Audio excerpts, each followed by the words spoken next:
When people talk about the beginning of Star Wars, they usually mean the film that came out in 1977, and since then it has exploded into film, TV show, comics, video games, toys, whatever this is. But strictly speaking, that isn't the true beginning of Star Wars. In 1976, exactly 50 years ago this year, something came out, and that was this novel. Now, technically, I'm holding the novelizations for the 3 original films, but the first thing to come out was a novelization by George Lucas, ghostwritten by Alan Dean Foster, as well as some comics that we'll talk about. So you might be asking, how did this early novelization stack up to the film? Is it the same? Does it feel right? My experience with the novel is that it's not bad per se, it's just different. Reading these early books and comics and even looking at some of the shows early on, it becomes apparent just how small Star Wars still is. They don't have the rest of the expanded universe in mind. This is a very small, fragile story that's just trying to get out there to the public. It doesn't have all the lore that we would expect from it. There are so many little details that are fun and different. Starting with the very opening text, we're all familiar with that famous line, "A long time ago in a galaxy far, far away." This starts with, "Another galaxy, another time." This is an example of how the ideas are there, but it won't quite be refined into what we will get in the film. One of the major things you'll notice if you read the novelization is the tone. In a lot of ways, it feels more like an Isaac Asimov or Arthur C. Clarke. Some people might be surprised just how much it sort of resembles Star Trek in a lot of ways. And you can see interviews like with Mark Hamill talking about the convoluted dialogue in these early scripts. So while we're just talking about the novelization of A New Hope, that will continue in Splinter of the Mind's Eye. Now, as a fan of classic sci-fi from the 60s and 70s, I kind of liked it. I'm happy that it developed into the Star Wars flavor that we will get, but I had fun reading it. Now, if you read it in chronological order in the timeline of the events, you would go through the Old Republic and into the prequels and then into the Rebellion era where this takes place, and then it would just be this curveball tonally and with some of the lore, and that's why, again, I think it's best to do it in publication order, because it's just different. It becomes apparent when you're reading the comics as well as this novelization that there's not so much mistakes and contradictions, there's just uncertainty still. And some things just don't exist. There's no mention of Yoda. There's no mention of Mon Mothma. Not even a vague, "we'll explain this later." Some ideas simply don't appear to be on the table yet. The Force is present, but it's looser, in a way more mystical, less defined. It hasn't quite been diagrammed yet. The lightsabers reflect that too. In the early comics especially, you notice that all the lightsabers are just red. They're not color-coded to mean anything. No one's talking about kyber crystals yet. It's a simpler time. Now, we could talk about a lot of characters, but Leia is a great example of this flexibility. Of all the characters at this early stage, within the comics, within Splinter of the Mind's Eye, within this novelization, she was among those whose personalities seemed to morph the most to me. In the novelization, there's a rawness to her. She spits on Darth Vader's face in that first encounter. She screams during the torture sequence. She seems more openly drawn to Luke, which Luke's into it. They definitely kiss, and it's not just a peck. So the twin thing definitely isn't on anyone's mind at this early stage. She just hasn't quite been refined into the leader of the resistance that we would come and know.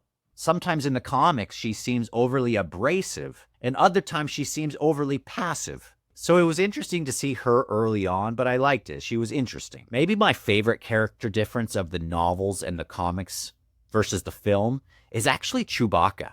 In the early novel and the comics so far that I've read, he's much more hulking. He's scary and intimidating and large. He goes into these frenzies and things, but maybe we'll talk about that more when we get to the comics. Let's talk about the Emperor in this early stage. He's really only mentioned in passing, and as more of a political bureaucrat, he doesn't seem like a Sith Lord at all. In a way, he seems like a puppet figurehead himself. I figure that when Tarkin and other people mention the Emperor, Vader almost responds with condescension and scorn and sarcasm. That hierarchy clearly hasn't been established yet. And the tone being very classic sci-fi, also the campiness is very dialed up. There are jokes within this that are convoluted and long that get very trimmed down for the film. For example, when the walls of the garbage disposal's coming in, this is what Solo says. "One thing's for sure, we're all going to be much thinner. This could prove popular for slimming. The only trouble is its permanence. There's a lot of that sort of thing, and thankfully it got trimmed down. Some of my favorite things from the novel and comic adaptations are quieter. We get more time with Luke before we would get to him in the films. His friend Biggs plays a bigger role, and we get a great scene with him. One of my favorite things is there's a moment in both the novel and the comics where Luke speaks of looking up from Tatooine and seeing a space battle unfolding above the planet. That's the battle that leads to Leia's capture, and that moment will stick with me. For some reason between the novel, comics, and the film, the X-Wing team got changed from being the blue team to the red team. So early on, Luke was Blue 5.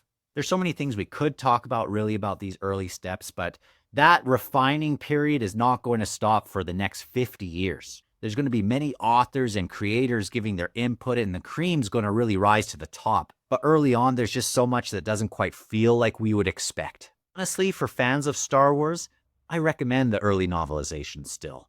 And the comics. Not because it's better or expands the lore, it really doesn't so much. But it really does show you the state of the story at that time when it was a more small, fragile package. In a way, it feels like other classic sci-fi playing within the playground of Star Wars. Does Greedo shoot at all within the novelization? Does Chewie get his medal? I'll leave it for you to find out.